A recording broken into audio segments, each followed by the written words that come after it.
Hello everyone, કેમ છો બધા? આજે આપણે સ્પોકન ઇંગ્લિશ ડેનો 3જો દિવસ છે. આજે આપણે શીખીશું વર્બ વિશે. તો વર્બ શું છે? તો આ સેન્ટેન્સ બનાવવા માટે ઇમ્પોર્ટન્ટ પાર્ટ છે. તો જો વર્બ એટલે શું?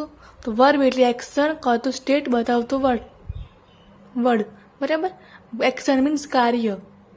તો તમે શું કાર્ય કરો છો એ બતાવે છે બરાબર. તો જો એના એક્ઝામ્પલ: રન એટલે દોડવું, ઈટ એટલે ખાવું, સ્લીપ એટલે ઊંઘવું, રીડ એટલે વાંચવું, રાઇટ એટલે લખવું. આના સિવાય બીજા પણ ઘણા એક્ઝામ્પલ આવે છે જે તમે કાર્ય કરતા હો છો. તમે શું શું કરે? દોડો, જમો, કૂદો, રમો, પ્લે. એના સિવાય ઘણા બધા. જો પહેલું એક્ઝામ્પલ: આઈ ઈટ રાઈસ. તો આઈ શું થયું? સબ્જેક્ટ એટલે કરતા, ઈટ એટલે વર્બ એટલે ક્રિયા, રાઈસ એટલે ઓબ્જેક્ટ એટલે કર્મ, કરતા ક્રિયા કર્મ બરાબર. જુઓ હવે આગળ બીજું એક્ઝામ્પલ જુઓ. સી રીડ્સ અ બુક. તો સી શું થયું? સબ્જેક્ટ, રીડ્સ વર્બ, અ બુક ઓબ્જેક્ટ બરાબર. આવી રીતે સેન્ટેન્સ બને: સબ્જેક્ટ, વર્બ, ઓબ્જેક્ટ. આના સિવાય બીજા ઘણા પણ એક્ઝામ્પલ હોય. તો જુઓ બીજું એક્ઝામ્પલ આવું: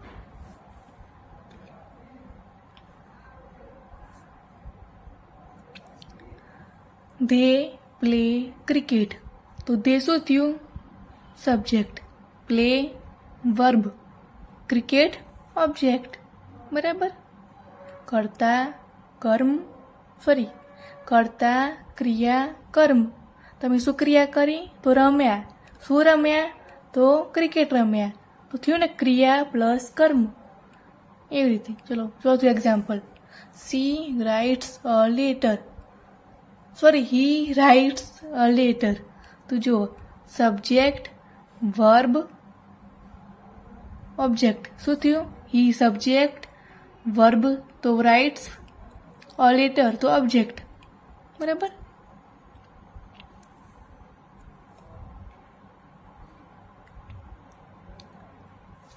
વી સ્ટડી ઇંગ્લિશ. તો વી શું થયો? સબ્જેક્ટ, સ્ટડી તો વર્બમાં આવી અને ઇંગ્લિશ ઓબ્જેક્ટમાં. જો બાય ચાન્સ લોંગમાં આવે ને ક્વેશ્ચન, આવી રીતે સેન્ટેન્સ આવે તો બી નહીં જવાનું, સમજદારીપૂર્વક વર્તવાનું બરાબર. કે શું સેન્ટેન્સ કહેવા માંગે છે, સબ્જેક્ટ કયો, વર્બ કયો અને ઓબ્જેક્ટ કયો બરાબર. બી નહીં જવાનું. ચલો ઇમ્પોર્ટન્ટ પોઈન્ટ જોઈ લો. સેન્ટેન્સમાં વર્બ કેમ ઇમ્પોર્ટન્ટ છે? કેમ ઇમ્પોર્ટન્ટ છે તો જોઈએ. ચલો તો એનું બેઝિક ફોર્મ્યુલા જોઈ લો પહેલાં, જે આપણા ઘણા વિડીયોમાં જોઈ લીધું છે. તો જુઓ સબ્જેક્ટ, વર્બ, ઓબ્જેક્ટ. આ 3 વર્ડથી જ આખું સેન્ટેન્સ બનશે બરાબર. પછી અંદર ગમે તે વર્ડ એડ થાય બીજા પણ, એ તમને ઘણા વિડીયોમાં જોવા મળશે. તેથી આપણે લોડ નથી લેવું. તો જો ફોર્મ્યુલા એક્ઝામ્પલ: આઈ પ્લસ ઈટ પ્લસ રાઈસ. તો આઈ શું થયું? સબ્જેક્ટ, વર્બ તો ઈટ અને ઓબ્જેક્ટમાં રાઈસ બરાબર. જોયું થયું ને.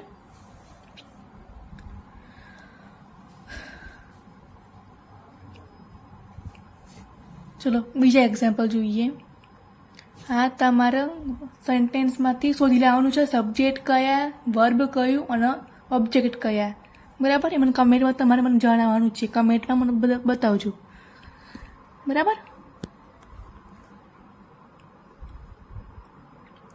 આઈ ડ્રિંક વોટર. એના જેવા બીજા પણ એક્ઝામ્પલ બરાબર. ચલો ફાઇન્ડ ધ વર્બ. મને આનો આન્સર આપો.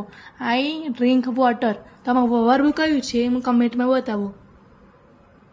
ફટાફટ લખી નાખજો. હું ચલો જોઈએ ભાઈ એનો આન્સર. શું એનો આન્સર આવશે? ડ્રિંક બરાબર લખ્યું છે ને બધાએ? લાઈક કરજો. જેને લાઈક કરી નહીં હોય ને એના પછી વિડીયો નહીં આવે. સબસ્ક્રાઈબ પણ કરી દેજો વિડીયોને બરાબર. મારી ચેનલને સબસ્ક્રાઈબ કરી દેજો, લાઈક કરી દેજો, કમેન્ટમાં કરી દેજો, શેર પણ કરી દેજો બરાબર. ચલો બીજું sentence: C sings a song. તો ચાલો આમાં વર્બ કયો કમેન્ટમાં બતાવો. તો ચલો વર્બ કયું? સિંગ્સ બરાબર. તે શું ગાય છે? તો સોંગ. પણ કેવી રીતે? તો વર્બમાં સિંગ આવ્યું, બરાબર. ક્વિક રિવિઝન, ચલો. વર્બ એટલે એક્શન, કાં તો સ્ટેટ એટલે કાર્ય, બરાબર. તેમાં ઈટ, રન, રીડ, રાઇટ, પ્લે આ એના એક્ઝામ્પલ. આના સિવાય બીજા પણ એક્ઝામ્પલ આવી, બરાબર. તમારી ક્રિયા, તમે શું શું ક્રિયા કરી એ દર્શાવવા માટે છે.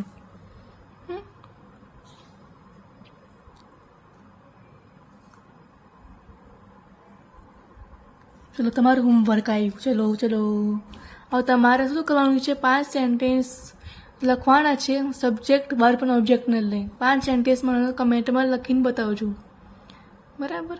તમે કેવી રીતે જાતે બનાવી શકો છો, તમારી સહજતા બુદ્ધિ કેવી છે, તમારે કેટલી વિચારસરણા છે એ મને જોઈવી છે. તમારે મને કમેન્ટમાં બતાવવાની છે, ઓકે. હવે આપણે આગળના વિડીયોમાં જોઈશું વર્બના types, main verb, helping verb અને મોડલ વર્બ. આ 3 વિશે આપણે આગળના વિડીયોમાં જોઈશું, બરાબર. તો ચાલો, ચેનલને સબસ્ક્રાઈબ કરી દેજો, સપોર્ટ કરી દેજો, લાઈક કરી દેજો અને ફોલો કરી દેજો. Thank you.